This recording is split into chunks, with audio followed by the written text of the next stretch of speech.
proven in the Dead Sea Scrolls. We know for sure there was an artificial. Ancient Book of Enoch is a book that was quite popular during the first 700 years of church history, but then faded from sight. Have you ever wondered what secrets lie in the Dead Sea Scrolls? Have you ever just thought to yourself, what if one of the most controversial ancient texts in religious history was analyzed not by a theologian, but by advanced computational intelligence? Would it change anything? Well, you don't have to keep thinking about it, because a team at the University of Groningen developed an AI model called Enoch that combines radiocarbon dating and handwriting analysis to date ancient manuscripts more accurately. Enoch's predictions suggest some Dead Sea Scrolls, specifically the Book of Enoch, are older than previously thought, and the findings could change history forever. Let's get into it. The manuscript in the desert. You've probably heard of the Dead Sea Scrolls. In 1947, thousands of fragments of written text were pulled from caves near the Dead Sea. These fragments included the oldest known manuscripts of the Hebrew Bible. They were called the Dead Sea Scrolls. For decades, scholars tried to date them, mostly by studying handwriting. It was a rough science, often subjective, and one expert's guess could be 100 years off from another's. The debates were never fully settled, and the timeline remained blurry. But then AI rolled into the picture, and everything changed. But before we deep dive into AI and unravel the many hidden mysteries, let's talk about the Book of Enoch, a text found in the Dead Sea Scrolls. The book is largely a mystery. Even after decades of analysis, many parts of it are yet to be understood. But the text we now call the Book of Enoch is not a single book in the modern sense. It is a collection of writings composed over several centuries, most likely between the 3rd century BCE and the 1st century CE. Scholars divide it into sections: the Book of the Watchers, the Astronomical Book, the Dream Visions, the Epistle of Enoch, and the later Parables. Each carries a slightly different voice and reflects a different historical moment within Second Temple Judaism. For much of late antiquity, the text survived only in fragments and echoes. Early Christian writers referenced it. The Epistle of Jude quotes it directly. Yet it gradually fell out of favor in Rabbinic Judaism and in most branches of Christianity, excluded from emerging biblical canons as theological boundaries solidified. As a result, for centuries, the full work was thought lost. That changed in the 20th century with the discovery of the Dead Sea Scrolls near Qumran. Among the thousands of fragments recovered from the caves were portions of Enoch written in Aramaic, pushing its origins firmly into the Jewish world before the rise of Christianity. Just like that, its existence went from being a medieval legend to a text circulating in the centuries before the Common Era. But even then, the manuscript history remained complex. The only complete version of 1 Enoch survived in Ge'ez, preserved within the canon of the Ethiopian Orthodox Tewahedo Church. That preservation was not accidental. Ethiopian Christianity maintained a broader biblical tradition than most Western churches, safeguarding texts that elsewhere drifted into obscurity. Today, modern scholarship now approaches Enoch as a window into apocalyptic thought, a genre concerned not with predicting distant futures, but with revealing hidden structures of reality. But what are these hidden structures? How does the Book of Enoch change the reality of what we already know? Watchers, giants, and the anxiety of knowledge. At the heart of Enoch lies a story that has unsettled readers for centuries. It begins with a brief passage in Genesis, the sons of God who took human wives and fathered the Nephilim. In the canonical Bible, the story appears briefly, almost as a footnote. In Enoch, it unfolds in rich detail. The text describes the Watchers, angels assigned to observe humanity, who descend to Mount Hermon. They marry human women, and their offspring, the Nephilim, are giants. Perhaps more striking, these angels teach humans forbidden knowledge: metallurgy, astrology, cosmetics, and other skills that blur the line between divine and human wisdom. For communities in the Second Temple period, these narratives were not mere fantasy. They reflected social anxieties about foreign influence, technological change, and moral corruption. The story does not end with transgression. The giants are destroyed, the Watchers bound, and justice, though delayed, is assured. The narrative expands beyond myth. It establishes patterns, hierarchies, and cause and effect relationships, patterns that, centuries later, computational analysis can trace quantitatively. revealing the care with which these texts were composed. Mount Hermon: Geography, Memory, and Coordinates. In the Book of Enoch, the descent of the Watchers is not described as a vague mythical event. It happens in a location with a name, Mount Hermon. That detail matters. Mount Hermon rises at the southern end of the Anti-Lebanon mountain range, forming a natural boundary between what is today Syria and Lebanon and the northern edge of Israel. Its highest peak reaches approximately 2,814 above sea level, making it the tallest mountain in the region. Because of its elevation, snow often caps its summit while surrounding valleys remain temperate. In the ancient Near East, this made Hermon visible from miles away, a literal high place on the landscape. The approximate geographic coordinates of its summit are 33.416 degrees north latitude and 35.857 degrees east longitude. These are modern measurements, of course, but they allow us to locate precisely the terrain named in an ancient apocalyptic text written over 2,000 years ago. This is not allegorical geography. It is anchored to a real, mappable mountain. Mount Hermon is the location where fallen angels landed upon the earth, and this is the same location where that group of angels joined together in an oath. In the Book of the Watchers, Hermon becomes the site where angelic beings swear an oath before descending into the human realm. The narrative even explains the etymology of its name as deriving from a root meaning to bind or to swear, connecting the mountain symbolically to covenantal transgression. Whether or not this reflects historical linguistics, the literary move is deliberate. The author ties cosmic rebellion to a physical landmark known to ancient audiences.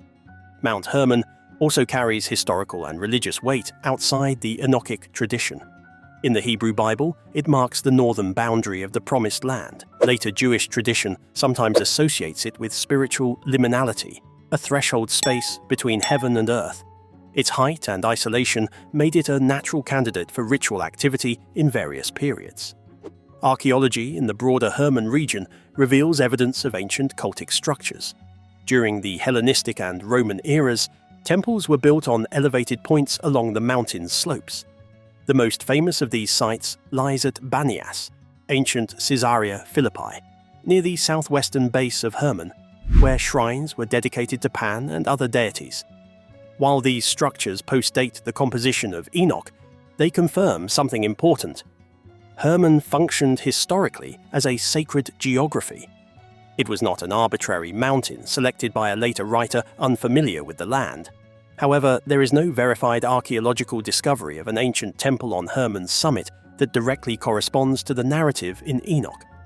The text describes the Watchers' descent and oath-taking, not a stone-built sanctuary constructed by them. Claims sometimes circulate online about a summit inscription matching the Enochic account word for word. But these claims are not supported by peer-reviewed archaeological evidence. What we do find instead is literary precision combined with geographic realism. Naming Hermon accomplishes several things at once. First, it situates the story within the actual map of the Levant, grounding apocalyptic imagination in physical space. Second, it connects themes of corruption and knowledge to borderlands. Hermon sits at the edge, geographically and symbolically between civilizations. Third, it frames cosmic rebellion not as chaos in the abstract, but as something intersecting human history at a discernible point on Earth. From a computational perspective, geographic specificity is interesting.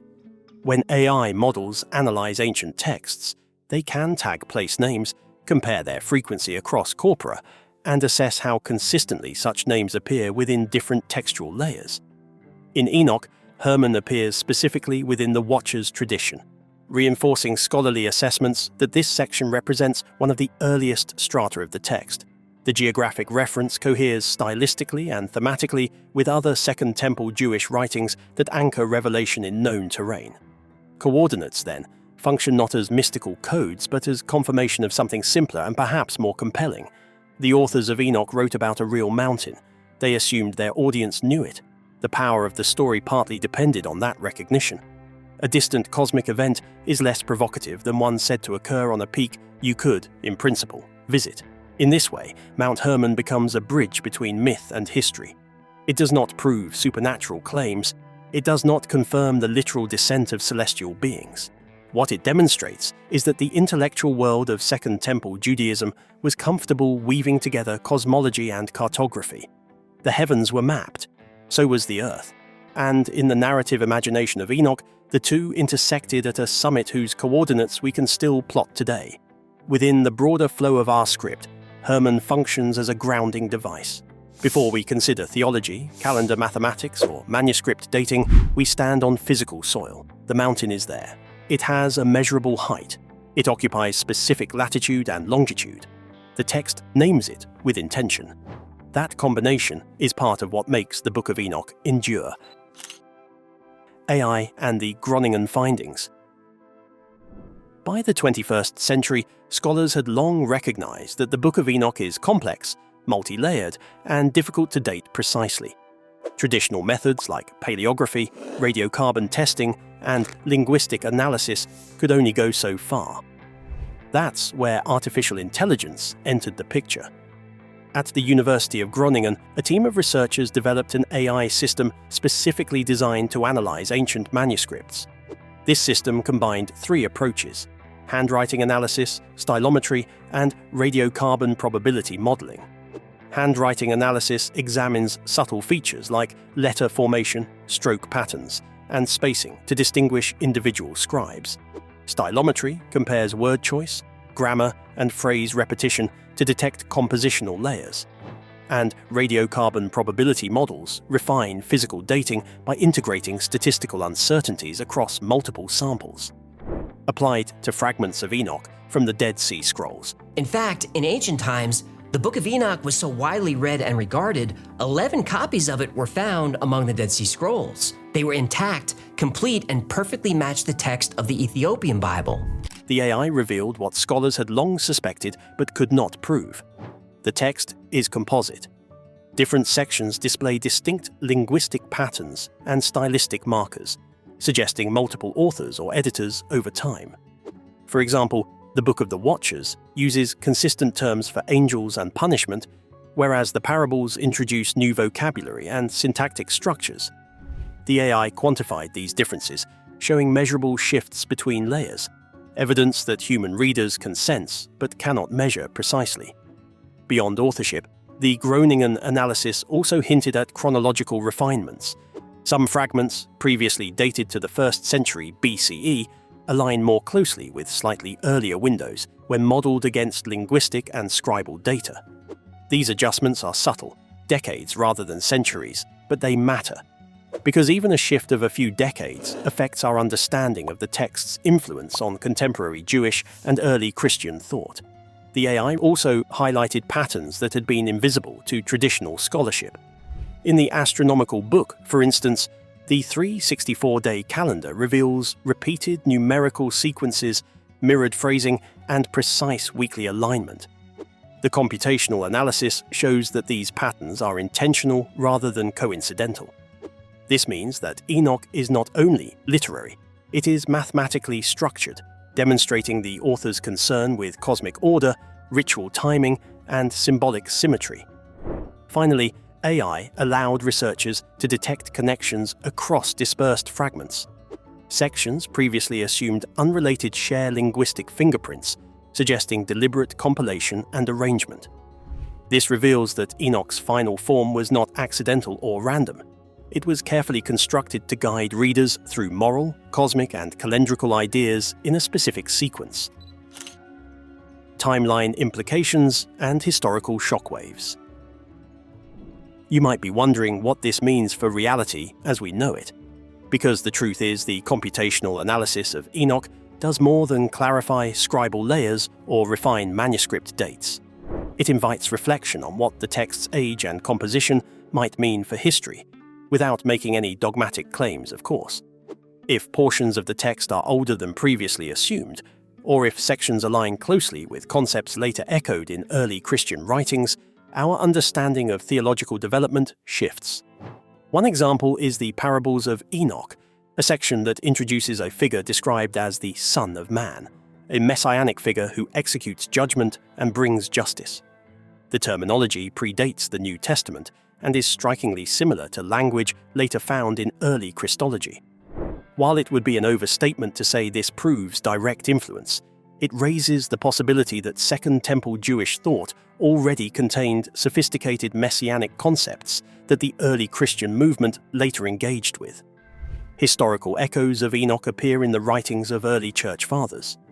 Jude, for instance, quotes directly from the Book of Enoch, and several patristic authors referenced its visions. Yet, as theological boundaries solidified in late antiquity, the text was increasingly excluded from canonical collections, rejected not necessarily for content, but because of questions over authority, consistency, and doctrinal conformity.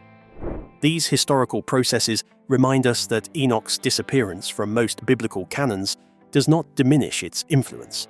It simply reflects interpretive decisions made centuries after it was composed. Another area where Enoch demonstrates sophistication is its astronomical and calendrical structure. As we mentioned earlier, the astronomical book describes a 364-day solar calendar divided into 4 seasons of 91 days each, with perfect weekly alignment because 364 is divisible by 7. This creates a consistent rhythm. The same day of the week falls on the same date every year. Compared with the Gregorian calendar, which averages 365.2425 days to track the solar year and includes leap year corrections. Enoch's calendar lacks a mechanism to account for the extra fraction of a day. Over decades, this would cause drift, making it less practical for agriculture. Yet, its precision is remarkable for a text composed over 2 millennia ago. Scholars interpret it not as a purely functional tool, but as a theological statement reflecting a worldview that prizes cosmic order, ritual symmetry, and deliberate structuring of time. Taken together, the AI-assisted findings, textual analysis, and calendar study suggest that Enoch was composed with deliberate sophistication, both in literary and numerical dimensions. Its age, layered composition, and conceptual depth invite reinterpretation of its place in Jewish thought and, potentially, in the early intellectual environment that shaped Christianity. AI helps us see the layers and chronology, but what these layers mean historically and theologically opens an entirely richer conversation about Second Temple Judaism and the evolution of apocalyptic thought. If portions of the Book of Enoch can be securely dated to the 3rd century BCE, that alone carries serious historical weight. That period is pre-Maccabean. That is, before the Jewish revolt against Seleucid rule, and before the crisis that reshaped Judean identity in the 2nd century BCE. And yet, within Enoch, we already see developed angelology, named archangels, hierarchies of heavenly beings, a structured cosmology, layered heavens, ordered celestial mechanics, and clear dualistic judgment themes. The righteous vindicated, the corrupt powers condemned. That matters because many scholars have traditionally associated heightened apocalyptic thought with crisis periods like the Maccabean revolt. If Enoch's foundational layers predate that upheaval, then apocalyptic theology in Judaism did not emerge as a reaction to persecution alone. It was already evolving earlier, in quieter centuries. That shifts intellectual history meaningfully. One of the most debated sections of Enoch is the parables, or similitudes. This portion introduces a messianic figure referred to as the Son of Man, a title that later becomes central in the New Testament.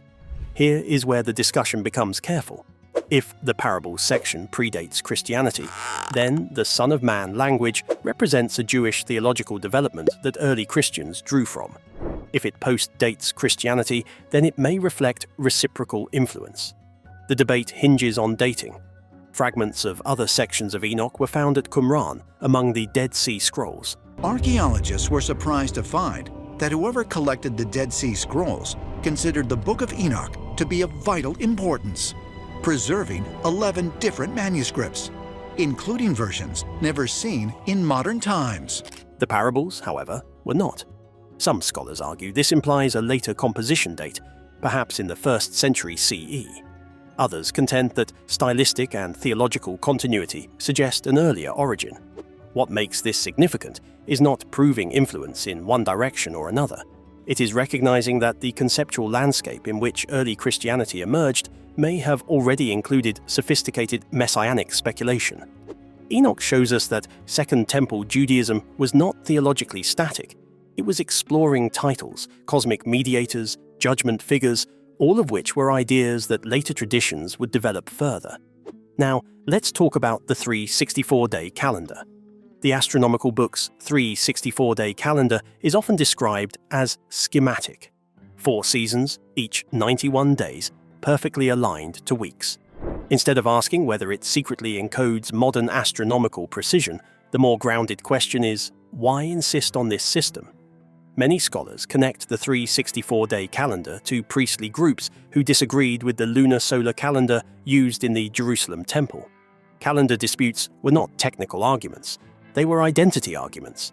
The calendar determined when festivals were observed, when sacrifices were offered, and when sacred time began. If Enoch's calendar reflects a priestly reform movement, then the text becomes part of an internal Jewish debate about authority. It encodes theological protest in mathematical form. Finally, there is the Ethiopian tradition. The complete text of Enoch survives in Ge'ez within the canon of the Ethiopian Orthodox Tewahedo Church. Unlike most Jewish and Christian traditions, this church preserved the text as scripture. When European scholars encountered it in the 18th century, many dismissed it as medieval. That changed after the Dead Sea Scrolls were discovered, when Aramaic fragments of Enoch were found among the scrolls at Qumran, confirming its deep antiquity. This transmission history is not a conspiracy, but preservation. Different communities preserved different textual boundaries, and that alone is compelling. Taken together, these findings reveal a text of remarkable sophistication, preserved across centuries and traditions, whose study benefits both from modern computational tools and from careful historical scholarship. The Book of Enoch is more than a mysterious ancient manuscript. It reflects a thoughtful, layered worldview, combining theology, cosmology, and ritual precision. In the end, Enoch reminds us that history is often deeper and more intricate than we imagine, and that modern tools can help us finally see its full complexity. What are your thoughts on AI's discovery? Tell us in the comments below. Thanks for watching. Please leave a like and subscribe to the channel for more videos like this.